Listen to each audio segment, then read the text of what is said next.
Hey everyone, welcome back to another episode of Gold Prospecting at Home. This is episode number 113, and today I have a bag of gold Paydirt that I purchased at the Denver Gem and Mineral Show this past year.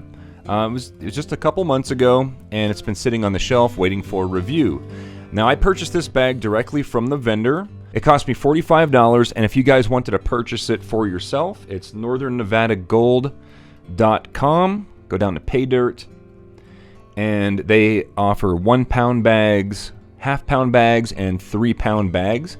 I purchased the half-pound bag. So on the website, it cost $35. I purchased mine for $45. I'm sure shipping has something to do with that. Yeah, shipping is $5. The description's pretty simple. A great affordable bag for beginners or person who just wants to try gold panning. Contains a guaranteed half gram of gold, so that's what we're looking for, a guaranteed minimum amount of gold. Anything other than that, be very careful whenever you purchase Paydirt products. He also adds a small amount of crushed chalcopyrite to make it more interesting. It's yellow colored like gold, but it's much lighter and will separate when panned. So that's pretty interesting. I saw the guy, I was talking to him for a while at the stand. He had all kind of awesome gold nuggets for sale, and he had some Paydirt, so I of course had to buy some.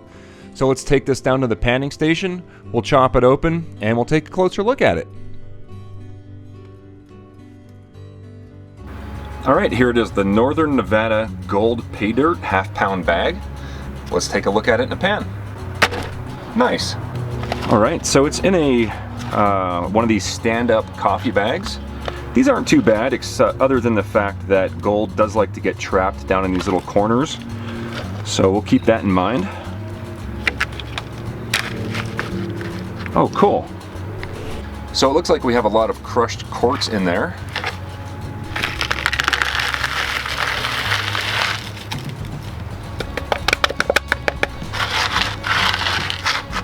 A little dusty.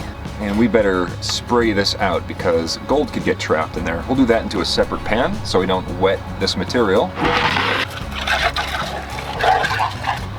Alright, so I sprayed that out and there's no gold in there. Alright, so it looks like we have a lot of plus quarter inch, minus quarter inch. So we're just going to use a kitchen strainer to classify this. They're $1 at the dollar store. No need to get fancy or go broke.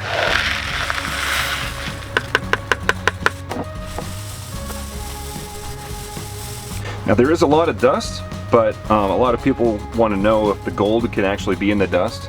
And if it can, then it's such an insignificant amount, it's just negligible at that point. Okay, here we have our plus and minus kitchen strainer material. We have probably 3 times more of the big material than the fine material, which is very dusty again. Almost like it came from a Nevada desert, which is probably exactly where it came from.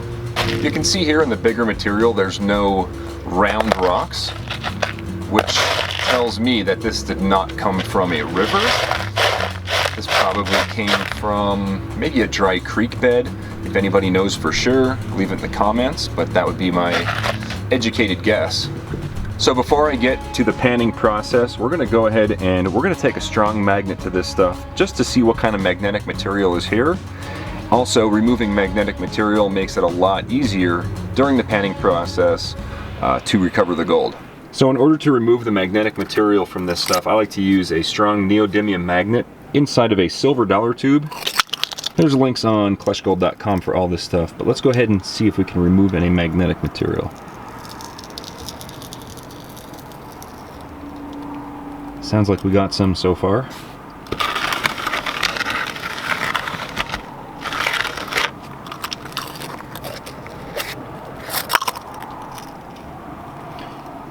There's not a lot, but there's enough that it was beneficial to remove it.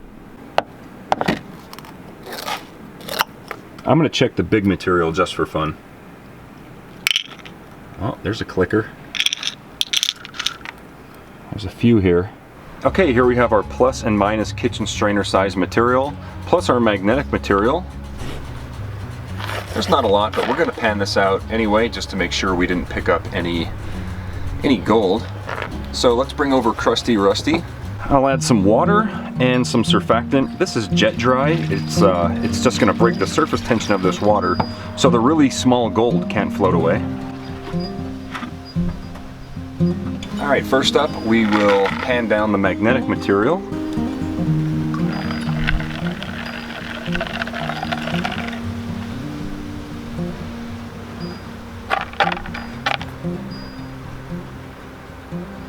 Actually found a small piece of gold. Came up with the magnet.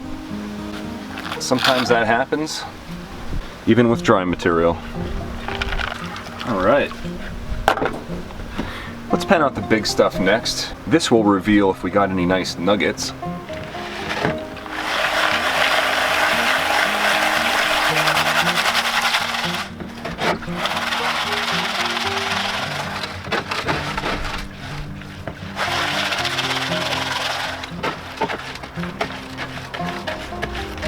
Lots of broken quartz and stuff in here. If anybody's interested in learning how to pan for gold, definitely check out my gold panning tutorial. It's aimed at beginners, so if you've done this before, you might still learn something, but maybe not.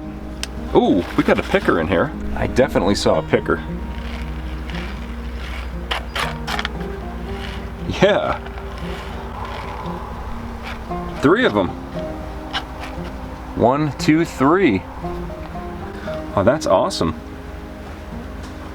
Nice big pieces of gold. Cool, we got some pickers.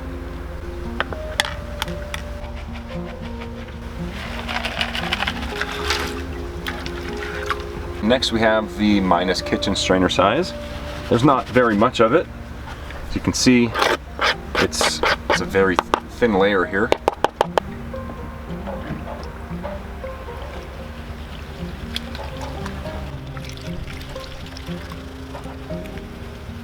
There's some real muddy Nevada chocolate milk right there.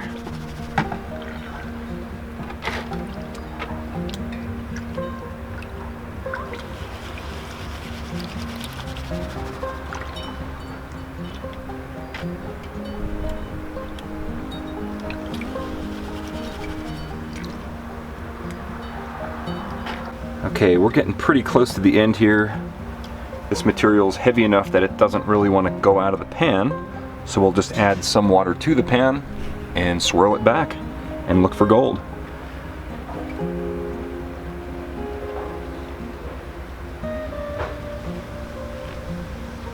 All right, nothing down here. Oh yeah, there's a couple flakes in there. So there's not a lot. There's no really small gold. It's just flakes. There's no flour gold. And when I say flour gold, I mean gold about the size of powdered flour, right? So this is flakes, plus we got a couple pickers. And yeah, I think we got our guaranteed ½ gram of gold. All right, here we have our gold. We got some nice big pickers in there. This piece especially looks pretty sharp and jagged. And that tells me that this gold has never rolled down a river for years and years. This gold was mined a lot closer to the vein where it naturally occurred. As far as difficulty for this pay dirt, I would give it maybe a 3.5 out of 10. There was minimal black sand. The material itself was easy to pan, and the gold was only pickers and flakes. There was no tiny flour gold to try to get out. So yeah, that was about a 3 out of 5 difficulty. Let's go ahead and dry this out. We'll weigh it up and we'll get a value on it.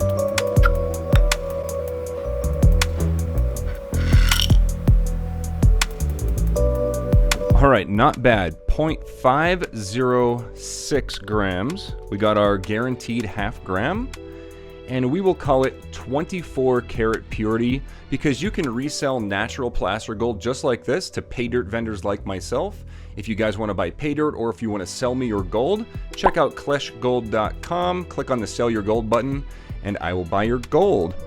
All right, let's calculate the gold scrap value. So we got $29.58 worth of gold. Now, I paid $45 for this bag of Paydirt from Northern Nevada. What was it called? NorthernNevadaGold.com. Definitely not bad at all. I actually quite enjoyed that Paydirt. It was pretty easy. I give it about a 3.5 out of 10 difficulty, just because it had some magnetic material that would have made it more difficult if we did not remove it. And also it was very easy to pan back, and all the gold was quite big. So yeah, I paid $45 for this bag of Paydirt. You would pay $35 plus $5 shipping. So you're looking at $40. We got almost $30 worth of gold out of this $40 bag of Paydirt. That's way over the 50% return on investment mark that I always look for to see if it's a ripoff or not. And this definitely gets a thumbs up for me. If you guys enjoyed this video, please do the same. And if you haven't subscribed, you know what to do. I put out at least one new video every week. And that's all I got for today. Thanks for watching. If you're still here, you're one of the 42% that haven't left. So thanks so much. And also big thanks to all my Major Credit Patreon supporters and channel members scrolling right there. And also, if you enjoyed this video, you're really going to like the other ones linked here, so definitely check those out, and I'll see you guys on the next video.